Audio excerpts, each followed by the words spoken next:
जीवन का वैभव रुपया नहीं है। घर में रुपया क्षमता से अधिक हो जाए माई बाप, अपना ही भाई शत्रु दिखाई देने लगता है। धन होने के बाद क्षमता से अधिक ये मति बावली हो जाती है। भगवान से प्रार्थना करिएगा कि भगवान उतना ही ऐश्वर्य दीजिएगा कि मति खराब ना हो जाए, उतना ही धन दीजिएगा कि अपने शत्रु न दिखाई देने लगे। है? ये धन ऐश्वर्य नहीं है माई बाप। मनुष्य के जीवन का सबसे बड़ा ऐश्वर्य है भगवान की भक्ति प्राप्त हो जाए। जिस मनुष्य के पास भगवान की भक्ति है, भगवान का नाम है, उससे बड़ा धनवान, उससे अधिक ऐश्वर्यशाली संसार में दूसरा कोई नहीं है। सबसे बड़ी भक्ति भगवान, संपत्ति भगवान का भजन है। विभीषण जी महाराज लंका से लंका का सोना लेके नहीं गए। आप लोग सुंदरकांड पढ़ते हैं ना? कहिए कहिए, चौपाई कहिए। रावण जब ही विभीषण त्यागा, भयउ विभव बिनु तब ही अभागा। गोस्वामी जी कहते हैं रावण ने जिस क्षण विभीषण जी का त्याग किया, रावण वैभवहीन हो गया। तो क्या विभीषण जी महाराज लंका का सोना सिर पे उठा के ले गए हैं? सोना ले गए थे विभीषण जी? नहीं, खाली हाथ गए। लंका का सोना लंका में था, तो सोना रहने के बाद भी रावण वैभवहीन कैसे हो गया हो? यहां समझिएगा, रावण के लंका का वैभव सोना नहीं था, रावण की लंका के वैभव विभीषण जी महाराज थे। क्यों?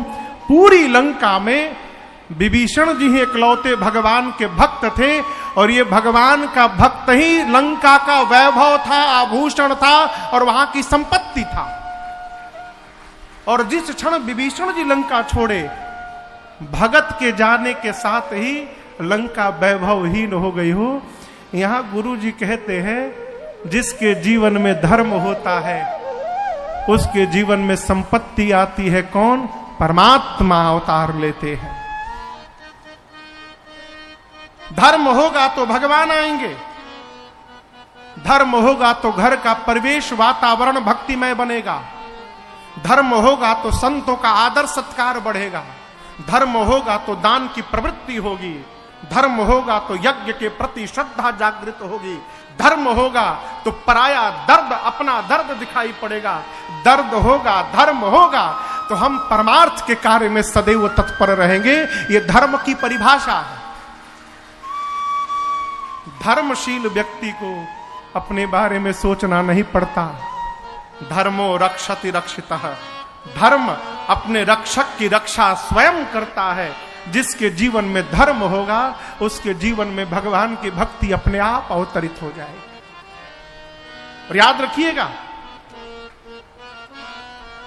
धर्मशील व्यक्ति को रात को सोने के लिए टिकिया नहीं खानी पड़ती है। क्षमा करिएगा भाई, कोई खा रहा हो तो है? जिसके जीवन में धर्म होता है ना, वो संतुष्ट हो जाता है। और याद रखिएगा, वो सौभाग्यशाली जीव है जिसको बिस्तर पर जाने के साथ नींद आ जाए, वो धरती का सौभाग्यशाली जीव है। नींद किसको आएगी? जो संतुष्ट है, जिसके यहां दबाव नहीं है, जो जान रहा है कि जो प्राप्त हुआ है इस जन्म के लिए पर्याप्त हो गया है, वो संतुष्ट है। वो कर्म करता है, प्रयास करता है, चाह नहीं रखता है। भगवान शरीर मिला है, कर रहे हैं, जो देना है राजी है हम उसी में जिसमें तेरी रजा है। अपनी तो यूं भी वाह वाह है, अपनी यूं भी वाह वाह। प्रभु जैसे आप रखिए। गुरुदेव भगवान कहे महाराज आप जैसा धर्मशील संसार में कौन होगा। राजन रामा सरिस सूत जाके।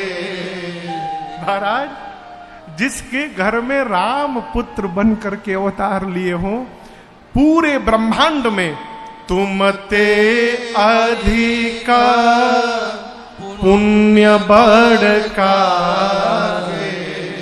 आपसे अधिक पुण्यशाली कोई संसार में है महाराज। मैं बोलूं, आपने गुरु की सेवा की, आपने संतों की सेवा की, आपने देवताओं की सेवा की महाराज, आपने गौ माताओं की सेवा की। और एक बात कहूं महाराज, जैसे आप हैं वैसी आपकी देवी कौशल्या रानी है, वो भी धर्मशीला है। आप दोनों के जीवन के धर्म का परिणाम है कि जगत का पालनहार बालक बनकर आपके घर के आंगन में खेल रहा है। ये सुख, ये जीवन का उत्साह, ये उत्साह, ये आनंद, ये उमंग आपको प्राप्त नहीं होगा तो संसार में किसको प्राप्त होगा महाराज। ये आपके जीवन का परिणाम है? यहां गुरुदेव भगवान ने बड़ी प्रशंसा की महाराज की। और एक बात कहे मैं भाई बाप आपको,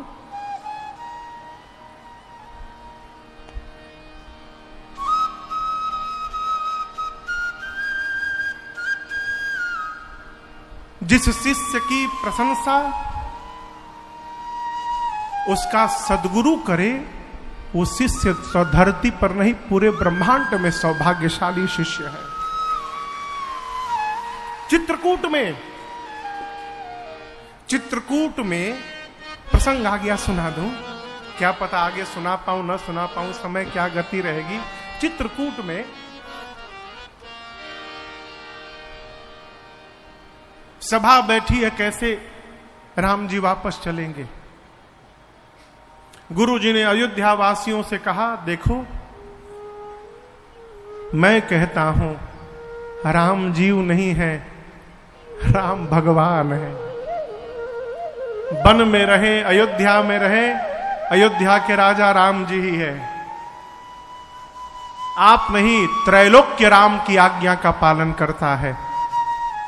मेरी मानिए, जो राम जी कह रहे हैं वही कर लिया जाए। कहिए क्या कहूं मैं राम जी से। भरत जी ने कहा, गुरु जी आप हम लोगों से उपाय पूछ रहे हैं, आज तक मेरी घर की विपत्ति को आपने संभाला है। गुरु जी ने कहा, भरत बुद्धिमान उसी को कहते हैं पुत्र जो देखे सर्वस्व समाप्त हो रहा है, आधे में संतोष कर ले।